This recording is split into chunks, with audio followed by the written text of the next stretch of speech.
Il est bon et agréable de se sentir grandir, avancer, progresser, quel qu'en soit le domaine. C'est ce qui donne de l'élan et crée de la motivation. Pourtant, toute croissance n'est possible que par l'acceptation que certaines autres dimensions diminuent, laissent de la place. Aujourd'hui, voyons les bienfaits qu'il y a non pas à gagner du terrain, mais à en perdre.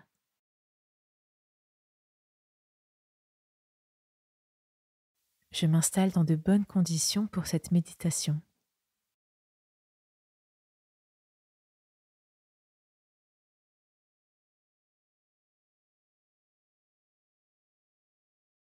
Les yeux fermés, j'observe ma respiration, le va-et-vient de mon souffle.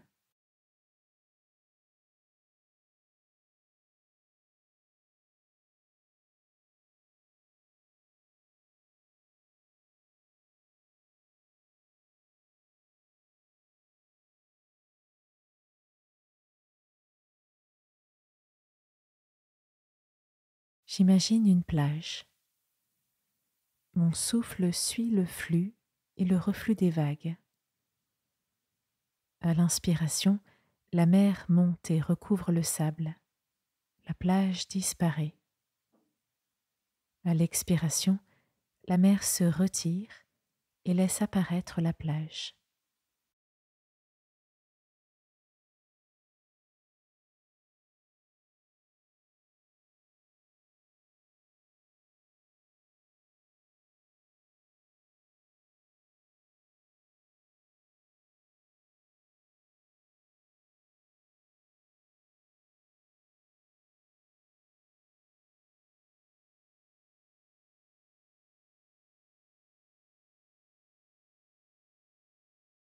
Je vais maintenant répéter le nom de Jésus à plusieurs reprises.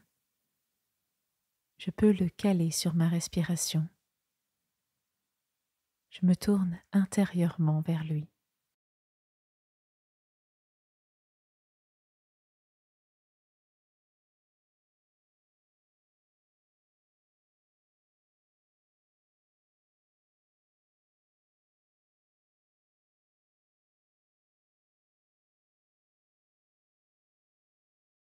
Au chapitre 3 de l'évangile de Jean, Jean-Baptiste dit de Jésus, dont les disciples deviennent plus nombreux que le sien, « Il faut qu'il croisse et que je diminue ».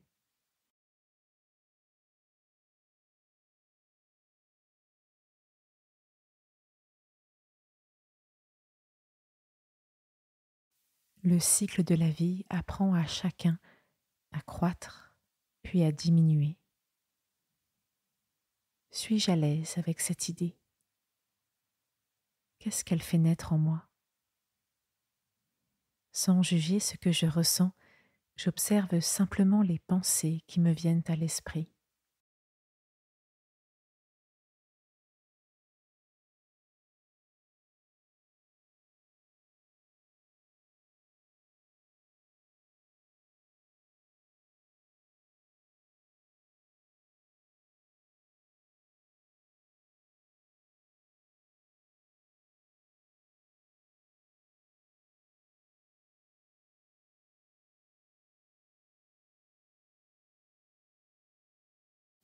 J'identifie dans ma vie des moments où des personnes ont accepté de se retirer, de diminuer, pour me laisser grandir, pour me laisser prendre ma place. Parents, éducateurs, professeurs, collègues, conjoints.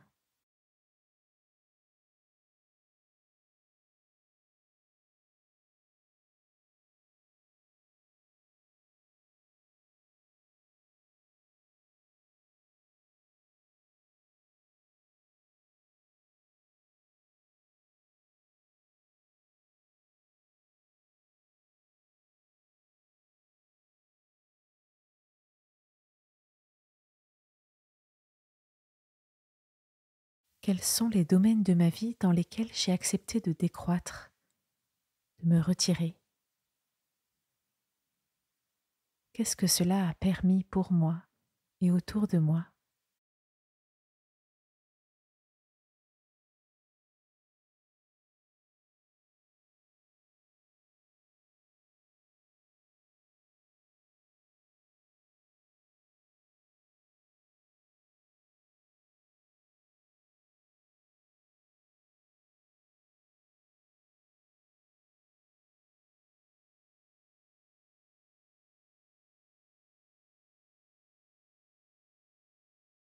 Jean-Baptiste parle de Jésus quand il dit « Il faut qu'il croisse et que je diminue ». Je réfléchis à ce qui dans ma vie a besoin de décroître pour permettre à Jésus, à ma relation à Jésus, de croître. Comment concrètement puis-je lui laisser plus de place?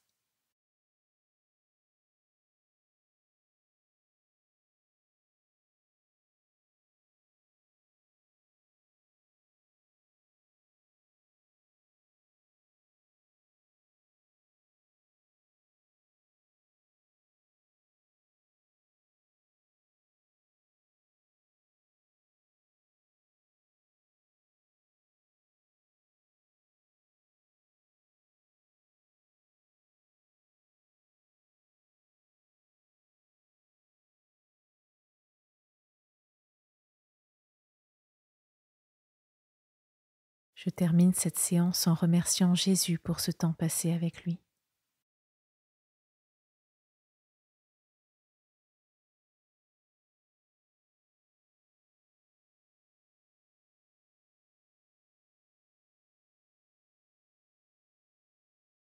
J'ouvre doucement les yeux et je me resitue dans l'espace et dans mon environnement.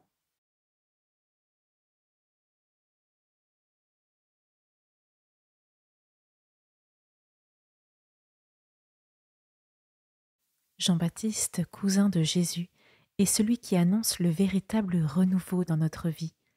Il prépare le chemin à celui qui vient. En écoutant l'histoire de Jean-Baptiste dans notre section Histoire biblique, découvre ce que le dernier des prophètes vient annoncer aujourd'hui. À demain.